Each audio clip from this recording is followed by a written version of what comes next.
Will Emmanuel Forbes bounce back in year two? Um, yeah, it's interesting, bro. Like I think a lot of people, what that bro, it was funny. The picture, the Photoshop with the pretzel legs, that was funny. But it didn't pay no mind. I didn't pay no mind to it too far. Like this weekend. But I thought it was interesting the conversation that picture generated, just about him, but also even tracing back to last week was the mini camp or something like that. Yeah. Just hearing some of the things that they had going on for him in mini camp was interesting too. Let's kind of like dive into the Emmanuel Forbes situation from top to bottom, right? Last year wasn't kind to him at all, and that's me putting it nicely on the field. Um, also think that last year was a lot of controversy behind his name, fellas, because at the time in which he was selected, who was on the board? Christian Gonzalez was on the board. And there was a lot of people out there who were interested in Christian Gonzalez.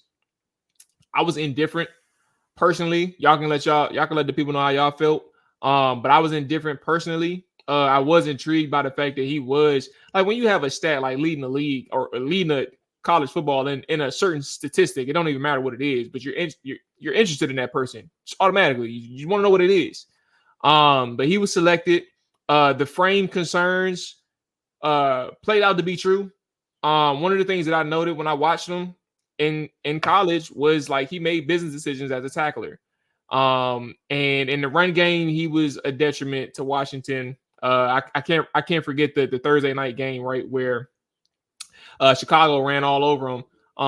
But also they when they ran to his side, like prime time, there's nobody else watching any other game, and he's embarrassing himself in terms of his effort in the run game, and even to tackle DJ Moore after he made 1,000 catches that night was embarrassing in itself too. Last year was rough for him. This year it's a new regime, it's a new coaching staff. What do we think about Emmanuel Forbes as he heads into this second year? What can where can the expectations be? Is it like super low, or are we reestablishing the expectations as like somewhat high? Given that he has new coaches and coaches that he can probably trust a little bit more, given there's a new environment in Washington. I mean, I think for me, when it comes to Emmanuel Forbes, I feel like in the draft process, he wasn't my number one corner. I was a Christian Gonzalez guy from an overall perspective, whether it be the height, the ability to still run and fluid enough hips, whatever. But I could see also why Ron Rivera and his staff would be interested in Emmanuel Forbes, especially when they're having problems generating turnovers. I think they just felt like if they just put him out on the field, like the ball would just come to him like a magnet. That sounds good and all, but you got to scheme those things up. You got to do things to marry the pass coverage, and I think that's where it'll play in Emmanuel Forbes' benefit working with guys like a Jason Simmons, as I mentioned in the past, Joe Witt Jr., Dan Quinn, and having a former player like a William Gay to help him with the different nuances and the techniques that he needs to get down packed. Because last year, we being fair, the defense as a whole sucked ass. And on top of that, they're getting coached by a guy that was coaching high school football. Like he's never coached on an NFL pro level defensive backs or anything NFL related. So it's like it's hard to kind of expect a guy adjusting to the league and the other nuances of the game and not having someone that can fully prepare him to be in the position to make plays on the ball. But even with that poor coaching last year, you were still able to see the intangibles that Forbes brings to the table. In order to be a ball hawk, you have to have high football IQ. And I felt like we seen some of that displayed on the field just from a natural standpoint. A lot of people are going to kill him because of the A.J. Brown game, whatever. But it's like A.J. Brown is one of the best wide receivers in the whole game. He's an elite guy. everybody's getting cooked by him on a regular basis. Like the whole league is, and there's very few corners in the league that could say, "Oh, I shut down AJ Brown." There's a reason why he gets paid what he gets paid and why he's revered, and a lot of teams are trying to replicate getting an AJ Brown on their wide receiver room. But I just feel like I'm not concerned about Emmanuel Forbes' weight. I'm not concerned about any grown man's weight. The only grown man weight I'm concerned about is my own damn weight. You feel me? Like, I'm not about to be sitting here engaging with people about if someone weighed 140, 180, 160, pretzel legs, whatever you want to call it. He'll shut your ass down if you ever had to strap up on the field with him. And at the end of the day, there's guys that weigh more than he weighs and they suck. So it doesn't really matter. There's guys that are shorter than him that suck. There's guys that are taller than him that suck. It's all about playing football. But like, as we were preparing for this topic, I went and did a deep dive on like even just the Commanders as a whole. Like last year, the team had only 8 interceptions for the whole season. Do you know that Dan Quinn, Joe Witt Jr., the defense that they led, Deron Bland had 9 interceptions for the season alone, just himself. Like just put that into perspective.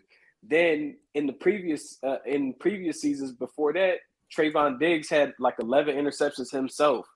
Like in the last 2 years, the Washington Commanders have only had 20 interceptions combined over the 2 years, whereas the Dallas Cowboys, I think they had like 33 interceptions as a team in the last 2 years. This specific defense is predicated on turning over the ball. Joe Witt Jr. said that in his opening press conference. You know, we want to get our hands on the ball. No diddy. But that's what they want to do. And it's a marriage between the defensive line and also the defensive backs. If you can apply pressure, you can force the quarterbacks to get the ball out their hands quicker, make more errant passes, and allow your playmakers to be able to make plays. So I'm not really concerned about Emmanuel Forbes, man. Like the last thing that's really on my mind is that I think just look at the success that they've had with a Trayvon Diggs. He's not a shutdown corner by any means.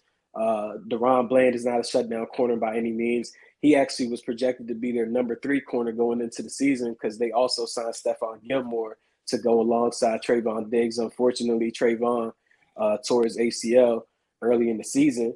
But Deron Bland, a 4th, 5th round pick, came in and made an immediate impact, ended up breaking the NFL record for the most pick sixes in an NFL season. And even when he played his rookie year, he still had 5 interceptions. Like, I mean, who's to say that Emmanuel Forbes can't do the same exact thing? So I just think that people are just bored. They're looking to nitpick on the size, but I feel like he gave enough effort to be able to be a NFL corner in this league, and I just think we got to wait to see how the coaching staff takes to him and how he takes to what they're also teaching him. Pedro, look at that Denver game. See that? Look at that play he made on the sideline. The first 2 weeks, he should have had a pick against Arizona. He probably should have had 2 picks against Arizona. Like, he knows how to route match. Like, yeah, like you said, Maul, like that pick against Denver, he baited Russell Wilson into that interception.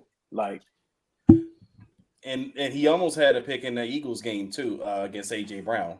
So I mean, it was plays where it was games where he could have made the plays. But I do understand what Pedro is saying, and also Pedro, to answer your question, yes, I do have a German Shepherd, and he's being clingy today because it's storming outside. But yeah, I mean, as far as the expectations for Forbes, I mean, last year, I'm gonna be honest. I mean, I wasn't too upset like most fans were that we passed over Christian Gonzalez. Like, I mean, because I understood the process at the time, as AJ kind of alluded to. You wanted a playmaker, like you had Ben St. Juste on the other side, who he was he's a solid corner. Even right now, he's a solid corner, but you don't look at Ben St. Juste and say playmaker. So the thought was we're getting a playmaker if you're choosing him and Christian Gonzalez. I mean, that was kind of a reason why I wasn't interested in the Maryland cornerback last year, Deontay Banks, because he wasn't so much of a playmaker in college. But I mean, I think it was a classic case with Forbes of last year. He lost confidence. confidence. I mean, once that AJ Brown game happened, it was like, as a corner, you need confidence. You got to have that confidence. And I thought that game right there kind of shredded him a little bit and brought him down. But as AJ kind of said, with Dan Quinn and them coming in, it could be how they scheme things. Maybe they get him, back online. But I mean, my expectation for Emmanuel Forbes, to be honest with you, is got to be a little bit downgraded. Because at first I was when Dan Quinn and Joe Witt Jr. and all of those guys got put on, I was actually kind of getting excited about Emmanuel Forbes because I was like, oh man, I saw what Deron Bland did in the defense. I saw what Trayvon Diggs became in that defense, and I thought that was kind of a good comparison because Trayvon Diggs, his year one, he was getting cooked, but then year two, he came back out and he played well. And now, he's known as a playmaker or a playmaker or a ball hawk that you want Emmanuel Forbes to be. But when I look back at the Forbes, why I'm lowering my expectation for Forbes is because listening to Dan Quinn this week, I mean, he said something that kind of is a death sentence for players. Usually it's like, all right, we want to try him at punt return. Now, I get it, punt return, maybe he can do something. He has return skills. But at the same time, it's the part of me is thinking you're looking for something for him to do because maybe you don't envision a bigger role for him in this defense at this point. So at this point, I'm kind of questioning, are they searching for a role for Emmanuel Forbes? I mean, we may get into this later with Jamin Davis as well. I mean, that may be something else we're going to talk about as well, as far as kind of searching for a role. Yeah, as far as searching for a role for a guy on the team. And that's what's kind of worrying me about Forbes at this point. And that's not necessarily that I doubt his ability or, doubt that he can become better as year two. But now I'm kind of doubting what the coaches see in him. So that's one of those things we got to kind of monitor and see, and maybe he does become a punt returner. Maybe he's a successful punt returner. But as of right now, it's a little concerning to me that they're trying to find a role for Emmanuel Forbes. I got a couple angles on this. I want to start with AJ's just in case I forget that one. So I think there was a couple aspects where it's like frame isn't a problem until it shows that it's a problem on the field, right? Like you don't necessarily trip about a person until you actually see what they can do on the NFL level and like how their height, weight affects them. And I think for Emmanuel, I think that's ultra important because it impacts your usage ability. Like when can they use you, right? I think about certain people who are a liability in the run or the pass. And it's like, how can we scheme him to have this person play some good situational football? Not necessarily related to Emmanuel, but just speaking generally. But then you focus on Emmanuel. And I think for a person who came into the league with no injuries out of the SEC, essentially, right? And your first year playing professional football, you have an elbow injury. And I think, correct me if I'm wrong, I think he had a slight injury before the elbow injury. But the big one was the elbow one that ultimately had him in that brace. And he missed I think he missed some time too before that. He had the elbow and then he got a concussion. Yeah, so one of the games. Okay, so a concussion in that elbow injury. So I think about the frame part, right? It's not a problem until it's a problem. And I think that for Emmanuel is something where you're like, all right, how durable can he be in a 17-game season? I think that's important. It's also important to note how much more physicality can you get out of him in this coaching regime? Because if you're asking for a defense who's going to be physical, flying to the football, right? No fear, right? Like they want that dog. Can you expect that out of Emmanuel without a shadow of a doubt? And that's for everybody, all of us in the chat, and us to think about. Like, can you say without a shadow of a doubt that he got it? And I think those are angles that you have to consider when you think about Emmanuel Forbes. I think for me also too, when I ask those questions, I think about what Dre said. He's getting reps on special teams. I actually don't think that's a concern for me, honestly, because I don't know if you all remember this. When Jahan got here as a rookie, one of my biggest things was trying to get him at punt return. And people were like, nah, you don't want your first round pick at punt return. I'm like, well, look, at the end of the day, you need somebody, especially in your first rounder. If you want anybody returning punts, you want somebody who is a playmaker back there. Like I don't. Well, he did that at Penn State too. Exactly, and I never Dotson did it, but Foles never did that in Mississippi. Yeah, State. I mean, we just talked to Santana like a couple weeks ago, and he mentioned, what he was doing at punt return and sometimes kick returner.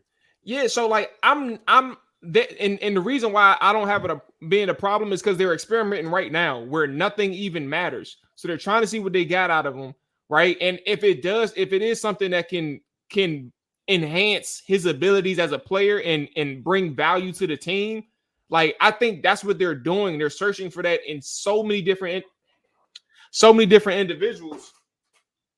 And I think for Washington and for Emmanuel Forbes, you're looking at a person who is really in a situation where it's a fresh start. I want to find a way to contribute to this team, but I also want to find a way to get my groove back defensively. I don't know what it's going to look like at cornerback, but I know if I get the right coaching and I take this seriously, right, and I add something to my frame, I don't know if he did or didn't. I'm saying just thinking forward. Like if he did add something to his frame, that's good for him. But I think this is a good opportunity for me to build that rapport with this coaching staff and see something. Like when you get, I mean, he played receiver in high school. Like it ain't like he didn't know how to maneuver with the ball in his hands. Emmanuel Forbes, he knows how to get some yards out the kick. I think he returned punts at Mississippi State too for a point in time. No, as well. He actually didn't. He didn't do it there. Yeah, that's what Dan Quinn was actually saying. He was like, he didn't do it at Mississippi State, but he said that he had such good, return skills on his interceptions that they want to see his return ability on special teams. Yeah, so that's kind of where I was at. Just trying to respond to both y'all. Like, I think that there's some merit to having them look at it. I think that Emmanuel Forbes, you can find some good in them trying to see if he can punt return, but also like I can't casually like dismiss the frame thing when that first year told me his frame brought some injuries in that first year. So I gotta see some shit with him.